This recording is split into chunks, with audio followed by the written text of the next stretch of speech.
4 quilômetros abaixo das ondas. O maior desafio era a profundidade.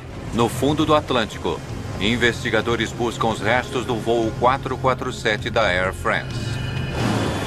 Aquela era uma linha comercial importante. O que você está fazendo? Que de repente teve um avião despencando do céu em 4 minutos e meio. 228 pessoas morreram. Foi um verdadeiro choque. Temos que contactar os controles de tráfego aéreo do Brasil e do Senegal imediatamente. Os investigadores de desastres aéreos encaram uma tarefa monumental. Nós tínhamos de entender por que aquele acidente havia acontecido. A explicação mais simples é que uma bomba explodiu no voo. Isso explicaria. As respostas podem estar nos destroços, mas encontrar essa evidência Pare aí. levará anos. Eles tinham de fazer o que fosse preciso.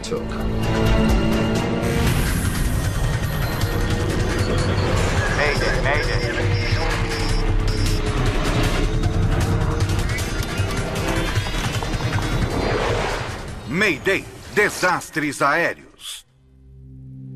Esta é uma história real baseada em relatórios oficiais e relatos de testemunhas. Voo 447 Air France.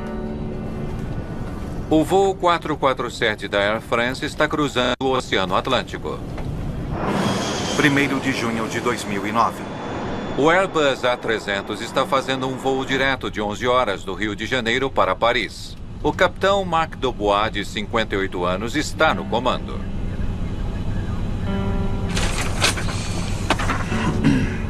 Aqui a nova previsão do tempo. Ele foi piloto por mais da metade de sua vida e agora é um dos capitães mais experientes da Air France. Está difícil ver qualquer coisa nesse avião com essa iluminação. O primeiro oficial, Pierre-Cédric Bonin, tem 32 anos e voava no A330 há cerca de um ano. Estamos chegando em Intol.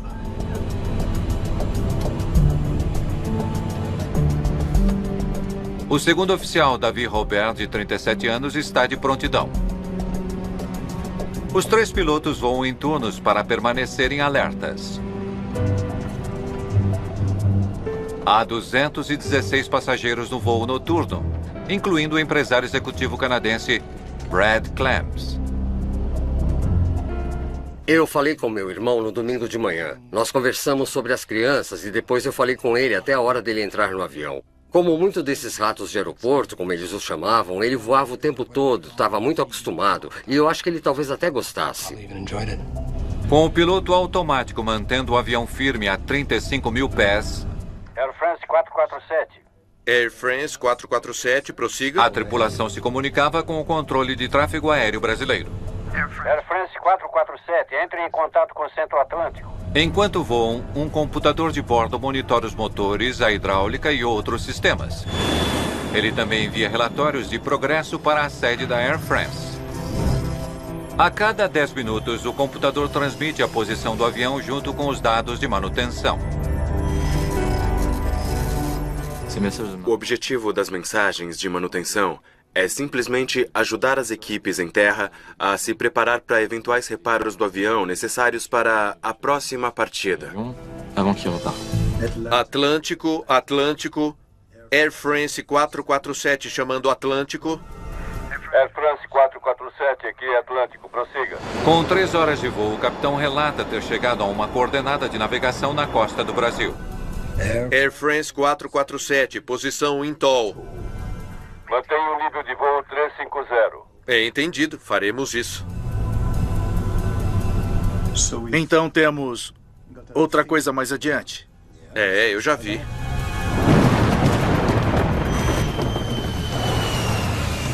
À 1h49 da manhã, o A330 sai da cobertura do radar brasileiro e entra numa zona morta de comunicações sobre o meio do Atlântico.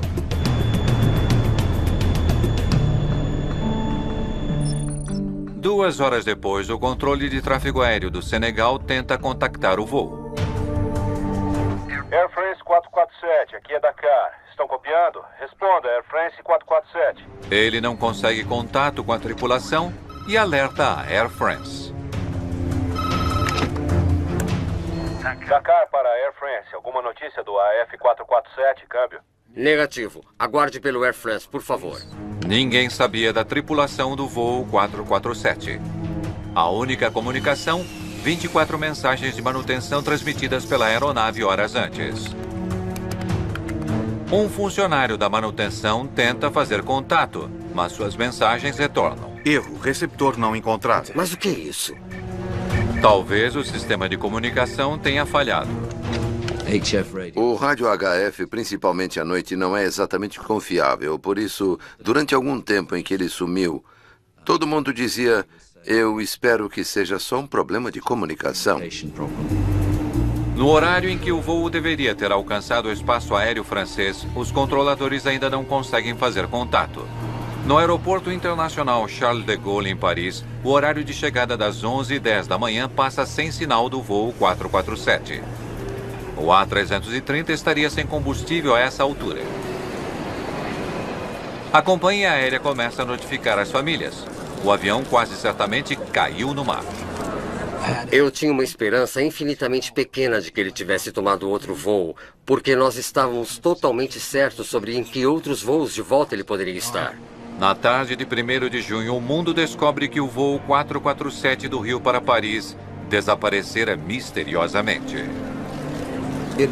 Foi um verdadeiro choque para mim e para todo o setor que uma aeronave moderna, como um Airbus A330, operado por uma empresa de primeira classe como a Air France, pudesse ter sumido assim sem nenhuma notícia. Equipes de busca reviram o meio do Atlântico atrás do avião e de sobreviventes.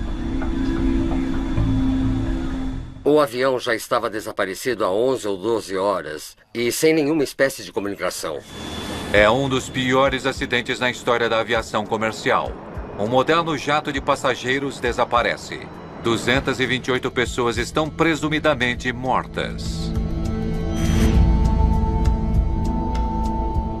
Je leur ai dit la vérité, c'est-à-dire que les perspectives de retrouver des... O presidente francês Nicolas Sarkozy anuncia que quase não há chances de alguém ter sobrevivido. A missão de solucionar este mistério fica com a BEA, a Agência de Segurança Aérea da França. A agência está sob uma enorme pressão para apresentar respostas. Nós tínhamos de entender por que aquele acidente havia acontecido e com aquele avião, aquela companhia aérea. Ali, por favor. Alain Bouillard assume então o comando da investigação. Ele é piloto e engenheiro aeronáutico com quase 20 anos de experiência como investigador de desastres aéreos. Eu tinha trabalhado em outras investigações importantes, como o caso do Concorde. Então eu tinha consciência do fato de que a investigação seria difícil. Mas eu estava calmo e me cerquei de gente competente. O engenheiro de sistemas francês Léopold Sartorius também entra para a equipe no primeiro dia. Desde o começo, nós esperamos uma investigação longa e também complicada. Temos que contactar os controles de tráfego aéreo do Brasil e do Senegal imediatamente, por favor. Sua primeira meta é encontrar o que restou do voo 447. Ele sumiu do radar sem mandar um sinal de perigo. E por muitos dias não houve nenhum rastro na superfície do oceano.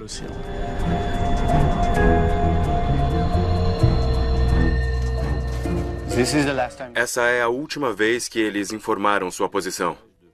Mensagens de posição enviadas a cada 10 minutos pelo avião nos permitiram ter certeza da região. Uma grande região onde o avião poderia ser encontrado. Sartorius não sabe que direção o avião tomou depois de enviar aquele último relatório. Ele sabe apenas a que velocidade ele voava. É então uma área imensa para procurar. Acho melhor começar aqui. Última posição conhecida. Milhares de quilômetros quadrados de mar aberto. Área de busca. Forças aéreas e marítimas varrem o oceano procurando algum sinal do voo 447. Finalmente, após 5 dias de buscas, um piloto brasileiro avista alguns destroços esparsos flutuando. Destroços de um A330, mas nenhum sobrevivente. O achado elimina qualquer vestígio de dúvida sobre a queda. Todos a bordo do voo 447 estão mortos. Seu mundo desaba. Foi absolutamente terrível. Ele era uma pessoa maravilhosa e eu era muito próximo dele. É simplesmente a coisa mais horrível que se pode imaginar. As famílias dos outros 227 estão exatamente na mesma situação. Todas precisam de respostas.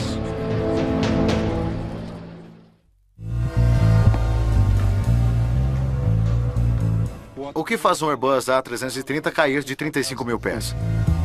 Nada. A perda de uma aeronave em cruzeiro é sempre rara. Nós estamos mais acostumados a eventos que acontecem durante o pouso ou a decolagem. Aquele evento, então, levantou muitas perguntas.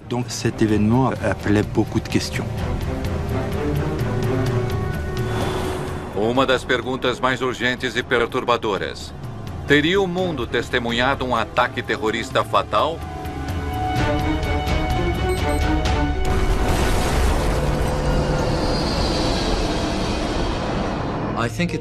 Eu acho que um cenário terrorista era completamente plausível, simplesmente porque trata-se de uma aeronave muito moderna, com um registro de segurança muito bom.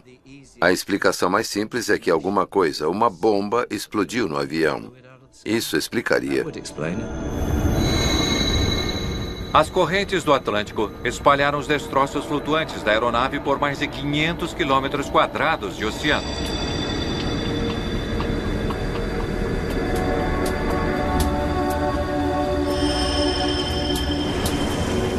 Cada parte recuperada é então cuidadosamente catalogada, fotografada e enviada à Terra para análises.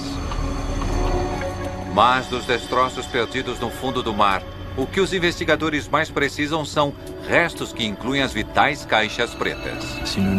Se nós não encontrássemos as caixas pretas, poderíamos nunca entender o que aconteceu. As duas caixas pretas registram detalhes importantes. Air France 447. Air France 447, prossiga. Do que os pilotos dizem e fazem durante o voo. Air France 447, entre em contato com a central do Atlântico. As caixas pretas são tão vitais que são equipadas com um sinalizador para ajudar os investigadores a localizá-las, mesmo sob a água. Mas o tempo está passando e o sinalizador só pode enviar sinal por 30 dias. Além disso, a área central do Atlântico tem 4,5 km de profundidade em alguns lugares, mais fundo que os restos do Titanic.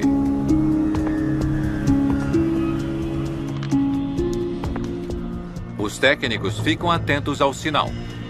Nessa profundidade, teremos que ficar em cima delas. Enquanto esquadrinham uma área de busca de 17 mil quilômetros quadrados.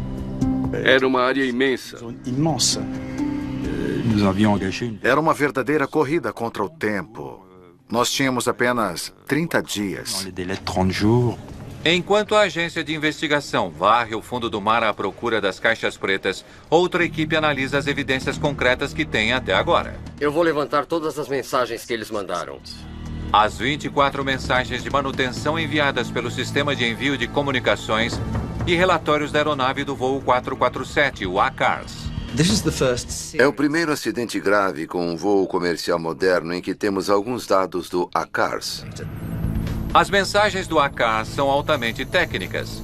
Não são projetadas para revelar o que a tripulação viu, disse ou fez durante o voo. Ter apenas as mensagens de manutenção para trabalhar é muito incomum. Nós tínhamos dados parciais, que na verdade nos deram muito pouca informação. Mas eles forneceram uma pista intrigante. Olha, esse é o problema dos tubos de pitot. Uma das mensagens de manutenção registra uma falha no sistema que mede a velocidade do ar, o tubo de pitot. As mensagens do ACARS nos deram a primeira peça do quebra-cabeça. Nós sabíamos que havia um problema de obstrução nos tubos de pitot. Os tubos de pitot são pequenos sensores cilíndricos que ficam no exterior da fuselagem. Enquanto o ar passa pelos tubos, eles calculam a velocidade, mas às vezes eles falham temporariamente. Num ambiente com cristais de gelo muito densos, Todos os cristais entopem o tubo e impedem a entrada do ar. A Air France e outras linhas aéreas estavam em processo de substituir os tubos de Pitot para evitar exatamente este tipo de problema. Os tubos congelavam o tempo todo. Incômodo, mas certamente não perigoso. Um tubo de Pitot congelado é considerado longe de ser catastrófico. Se você perde um tubo de Pitot, você não cai do céu. Os pilotos sabiam do problema e como resolvê-lo. A companhia havia notificado seus pilotos com o OSV, um boletim técnico que descrevia o fenômeno e as medidas apropriadas a tomar. Aqui, veja isso. Bouillard conclui que apenas os tubos de Pitot congelados não explicam a queda e que há mais nessa história. Essas mensagens não ajudam muito. Nós tivemos certeza na hora. Tínhamos que procurar em outro lugar.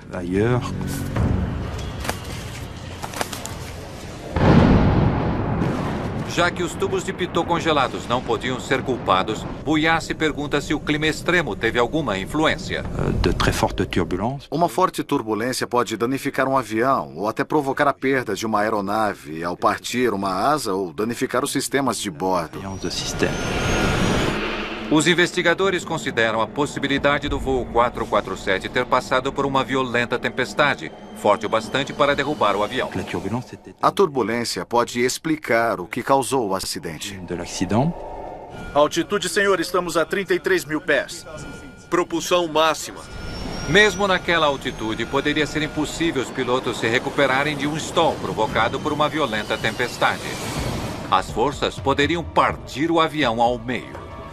Num avião, o maior perigo de uma turbulência é um dano estrutural, como perder um pedaço da cauda, ou então perder uma asa em casos extremos.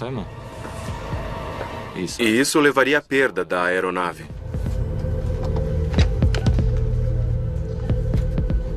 Preciso de mais informações climáticas, relatos do piloto, imagens de satélite, tudo.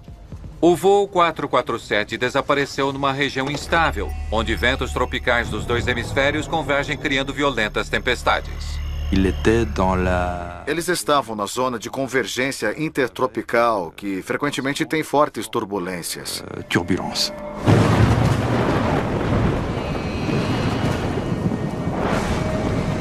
Outros aviões mudaram suas rotas naquela noite para evitar tempestades na área. Mas que tipo de clima o voo 447 encontrou? Quais eram as reais condições?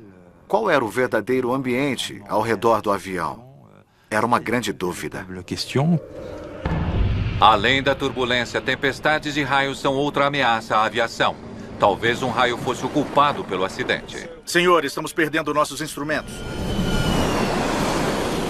Se por acaso houvesse alguma deficiência no isolamento do avião e os sistemas fossem danificados, nós provavelmente teríamos encontrado um monte de problemas. Teria um raio derrubado o voo 447?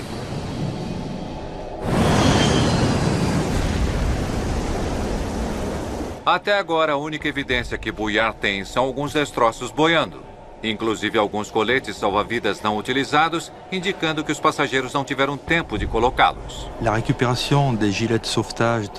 Recuperar os coletes salva-vidas na embalagem original nos disse que o evento aconteceu muito rápido. Os passageiros não estavam preparados para o impacto com a água. Os coletes fechados indicam uma catástrofe repentina. Mas outros destroços sugerem justamente o oposto.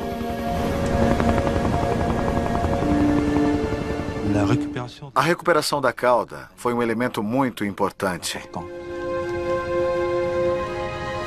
O padrão de fragmentação pode revelar pistas importantes sobre quando a cauda se partiu. Todas as rupturas eram de natureza estática. Não havia sinais de danos por fadiga. Isso deve ter acontecido quando ele bateu na água. A cauda estava ligada à fuselagem no momento do impacto. Ela não se partiu no ar. Se o A330 bateu intacto na água, ele não foi derrubado por uma bomba, nem por uma turbulência. Os investigadores não estão nem perto de solucionar este mistério.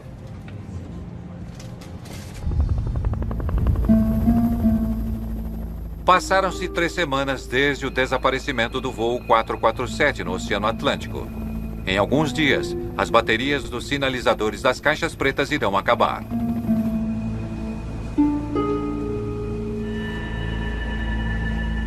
Apenas com destroços flutuantes para estudar, os especialistas se concentram numa seção da cozinha do voo 447.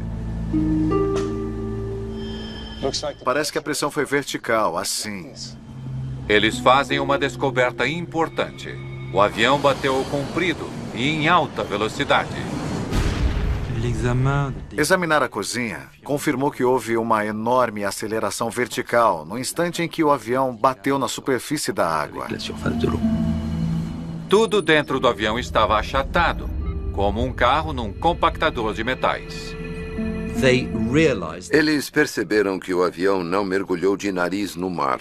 Era quase certo que ele havia batido de barriga.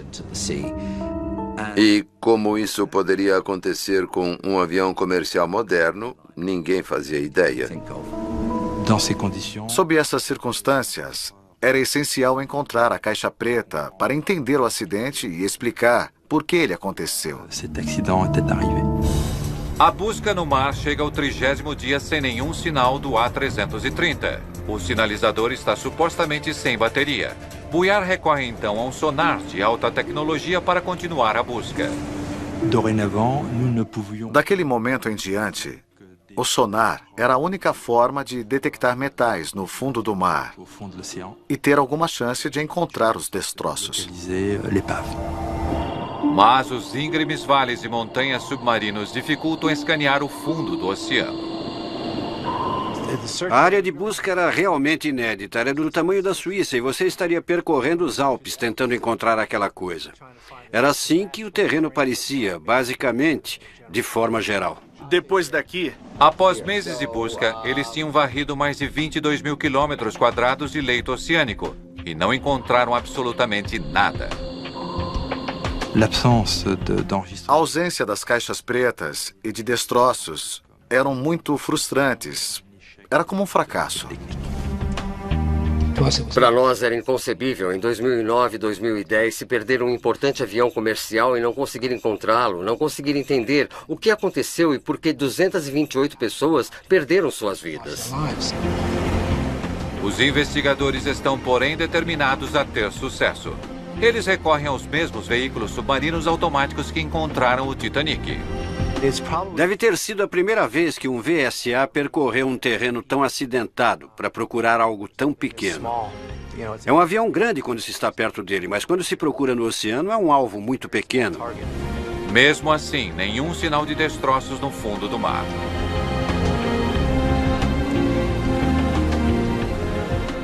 Era como se o avião tivesse simplesmente sumido. 18 meses depois do voo 447 desaparecer, Bouillard percebe que as chances de encontrar o que procura estão cada vez menores. No fim de 2010, nós já havíamos gastado 22 milhões de euros. Continuar as buscas custará milhões mais, sem nenhuma garantia de sucesso. Nós não tínhamos certeza de que conseguiríamos encontrar os destroços. E se encontrássemos as caixas pretas, não tínhamos certeza de que conseguiríamos lê-las. A caixa preta não é projetada para ficar 2 anos em águas muito profundas e ainda funcionar depois. As caixas já podem estar esmagadas pela enorme pressão submarina. A 4 quilômetros abaixo da superfície, elas estão sujeitas a uma força de mais de 400 quilos por centímetro quadrado. Os investigadores podem estar enfrentando uma batalha perdida. Quase 2 anos depois do desastre do Air France, Bouillard tem pouco a mostrar de seus esforços. Nenhum destroço significativo e nenhuma caixa preta. Mas ele se recusa a desistir. Não podemos parar. Nós podemos encontrar as caixas. Eu sei que podemos. Para o BEA, era trabalho deles descobrir o que aconteceu. Obviamente, eles queriam encontrar as caixas pretas. Mas você consegue imaginar o que seria para a Airbus não saber ao certo o que causou o acidente e apenas poder teorizar a respeito? As famílias das vítimas também estão desesperadas por respostas. Era extremamente importante para nós que eles encontrassem as caixas pretas e descobrissem o que aconteceu. E nós estávamos determinados a pressionar ao máximo as autoridades para garantir que a busca continuasse. Em 25 de março de 2011, o BEA inicia uma busca final. Novamente, eles lançam um VSAS para varrer o fundo do oceano. Eles se concentram no círculo de 37 quilômetros de diâmetro ao redor da última posição conhecida do avião. O VSA é separado do navio. Assim que ele é lançado, ele fica 24 horas em missão independente do navio. Se o clima fica ruim, o VSA ainda rastreia para lá e para cá sem se importar. Com uma semana de busca, um submarino captura uma imagem de sonar de algo enorme no fundo do mar. A aposta de buiar pode ter compensado. Com certeza parece um avião. A equipe envia imediatamente outro submarino, desta vez para fazer imagens digitais em alta resolução.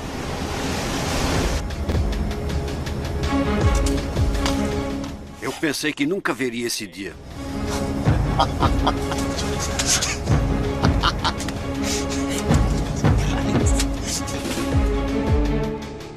A equipe manda as imagens diretamente para o escritório de Bouillard, em Paris.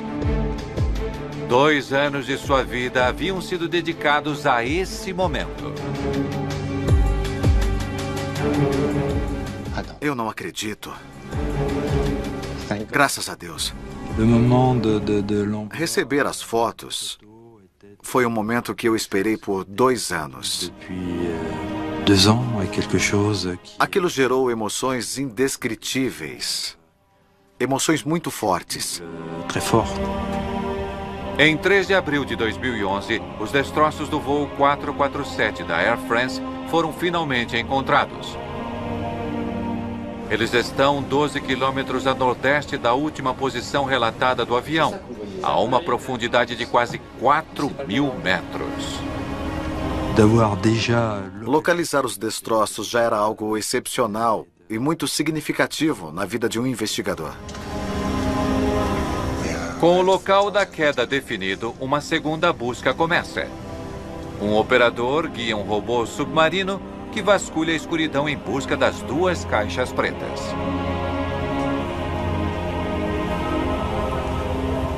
É como um ferro velho. Não há nada além dos destroços do avião por toda parte, coisas empilhadas umas nas outras. Tem a fuselagem, tem motores, tem todo tipo de coisas por toda a parte. Os dias se passam sem nenhum sinal das caixas pretas. Os investigadores sabem que mesmo que encontrem o que procuram, 2 anos sob a água deve ter inutilizado os dispositivos. Não fazíamos ideia se os registros de voo e as gravações de voz na cabine estariam em condições de funcionamento. Então, Bouillard recebe a notícia que estava esperando. Pare ali. Amplie ali.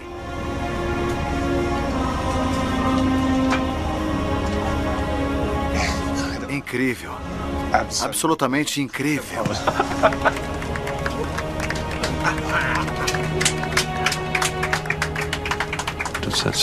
São momentos difíceis de descrever. Momentos na sua carreira que você não pode esquecer. Um submarino não tripulado primeiro recupera a caixa preta e depois as gravações de voz da cabine. Assim que chegou ao convés, a polícia recolheu, colocou numa caixa em segurança. Daí todo mundo estava segurando a respiração. E naquele ponto você sabe que está com elas. Realmente é uma enorme sensação.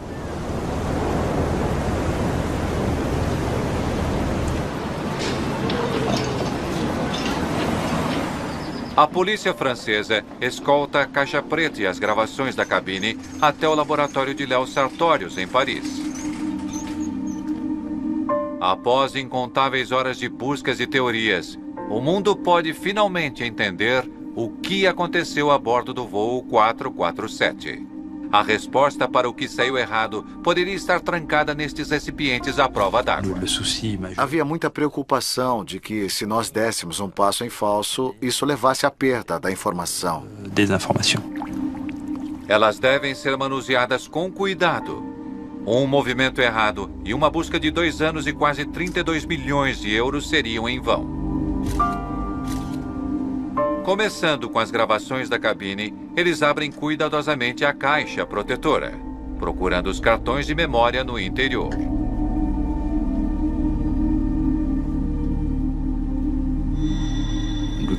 A pior coisa que poderia acontecer seria os cartões de memória estarem quebrados, fisicamente quebrados. Isso não é bom. Viu o estrago? Os transmissores parecem quebrados. Nós rapidamente notamos que havia pequenas partes quebradas. Então, não tínhamos certeza se estava tudo funcionando.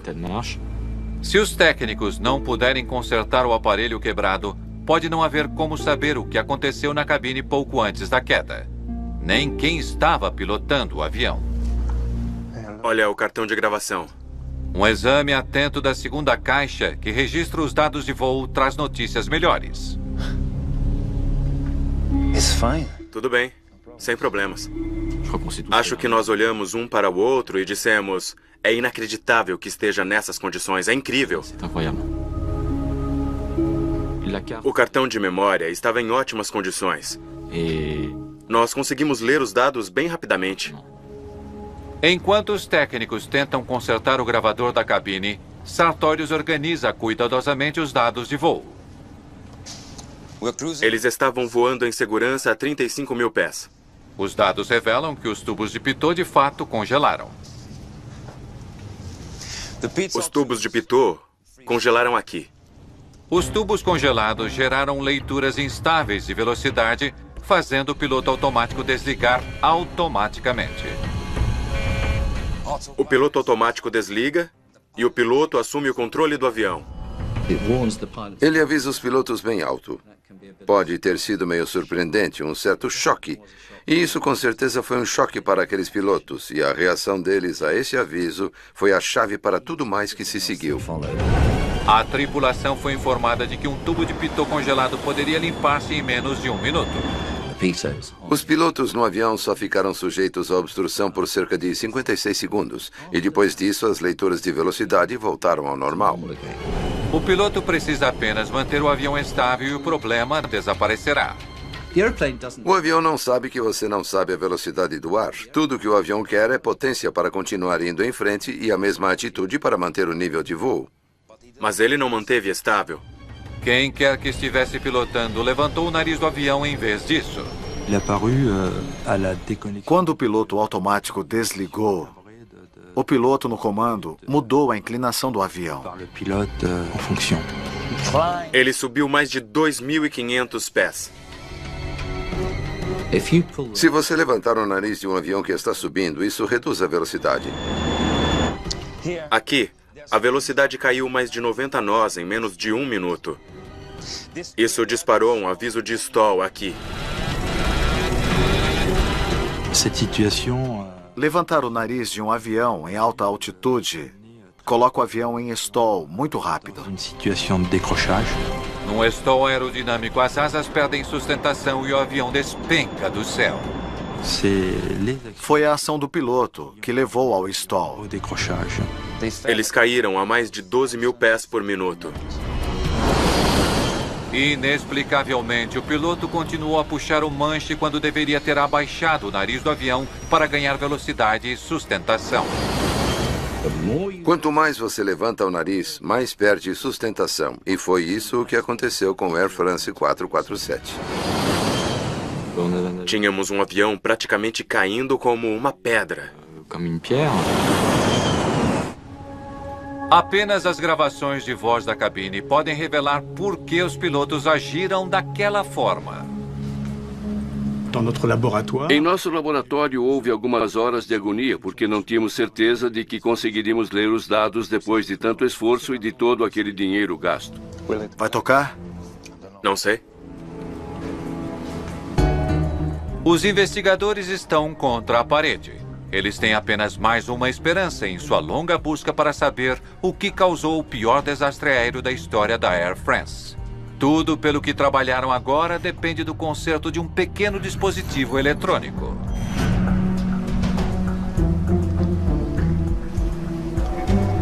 O momento da verdade. Air France 447. Air France 447, prossiga. Air France 447, entre em contato com a central do Atlântico. Atlântico. 40 minutos antes do acidente, o capitão Debois está em seu assento. Air France 447, aqui é Atlântico, prossiga.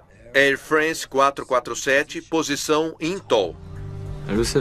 A gravação nos permitiu saber quem estava pilotando o avião, quem estava monitorando os parâmetros.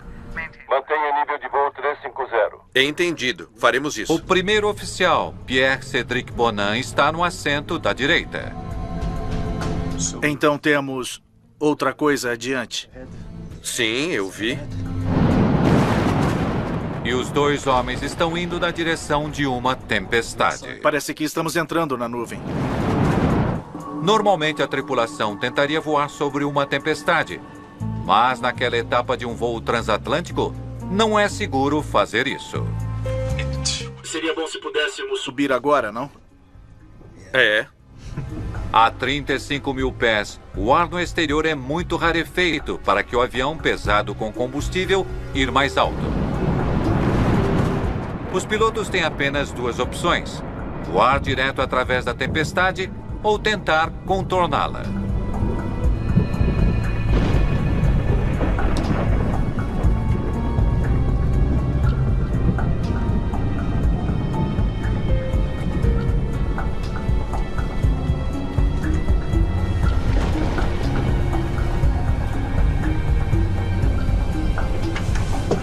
Conseguiu dormir?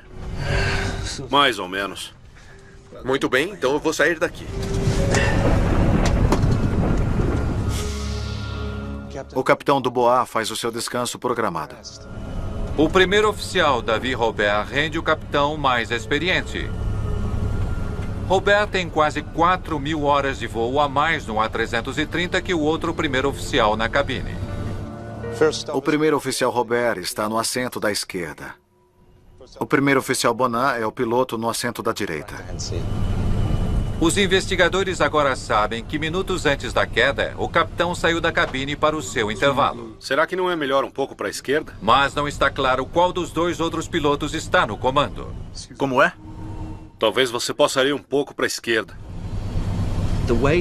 A forma como eles agiram quando o capitão saiu da cabine não foi como se um deles estivesse com certeza no comando e o outro fosse com certeza o piloto de apoio. A confusão quanto aos papéis torna-se crítica quando o avião atinge uma coluna de cristais de gelo na nuvem. Os cristais de gelo castigam o avião.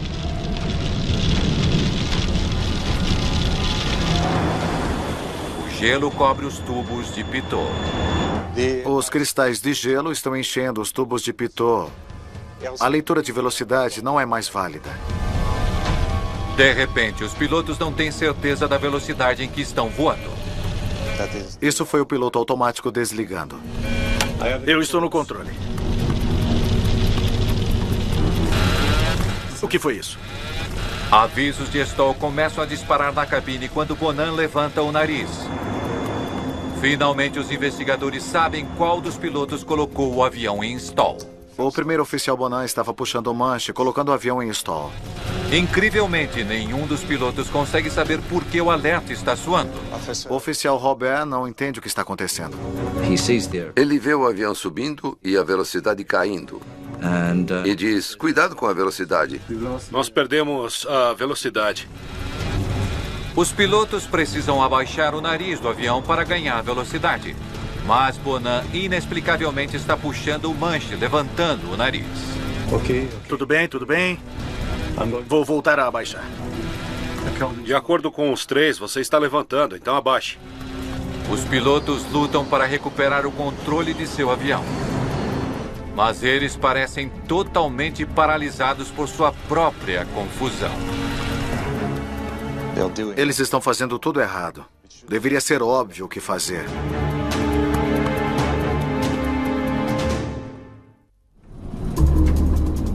Desesperados para salvar seus 216 passageiros, o primeiro oficial Davi Robert chama o capitão. Bonan aumenta a potência ao máximo, mas é inútil.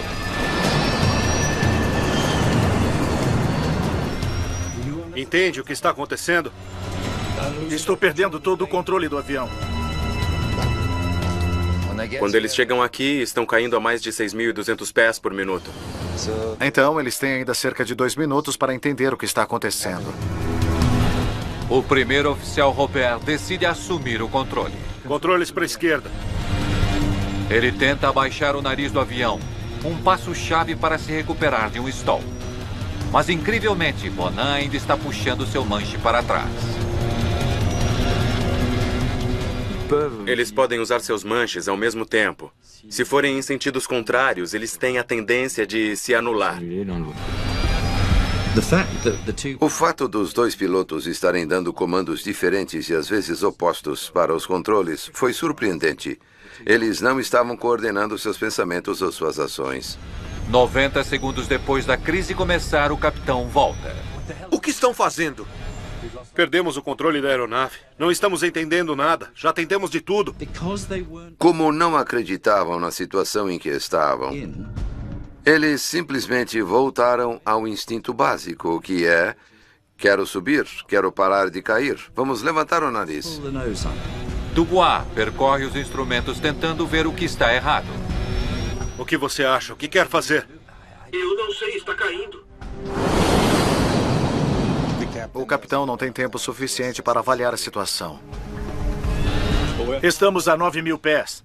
Sobe, sobe, sobe, sobe. Mas eu fiquei com o nariz no máximo por um tempo. Finalmente Dubois entende. O primeiro oficial Bonan está causando o stall, puxando o nariz para cima. Não sobe! Na hora em que eles perceberam, era tarde demais. Robert não consegue altitude suficiente para se recuperar do stall.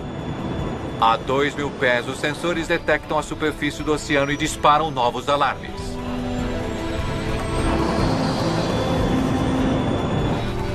Nós vamos cair. Não pode ser verdade. Dubois, o que está acontecendo? A aeronave bate na água a quase 200 km por hora.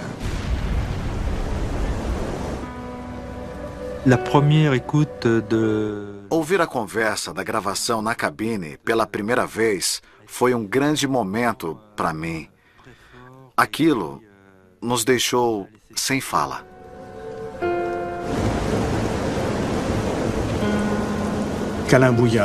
Alain Bouillard ficou pálido. Naquele momento, ele compreendeu a agonia da tripulação durante os últimos instantes do voo.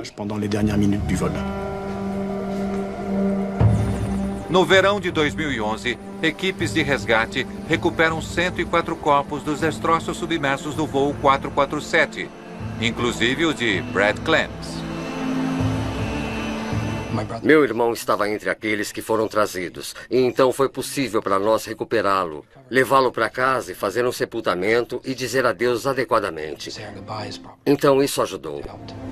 Mais de 3 anos depois do acidente, Alain Bouillard anuncia que a queda do voo 447 não foi causada pelo congelamento dos tubos de pitot, mas pelo erro da tripulação na compreensão e retificação do problema. Não pode ser verdade. O que está acontecendo?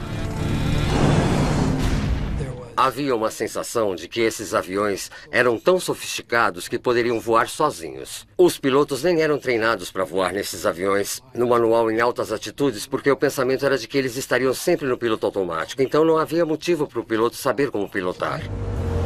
Um novo treinamento agora é feito para ensinar as tripulações a lidar com velocidades não confiáveis e a se recuperar de um stall em altas altitudes.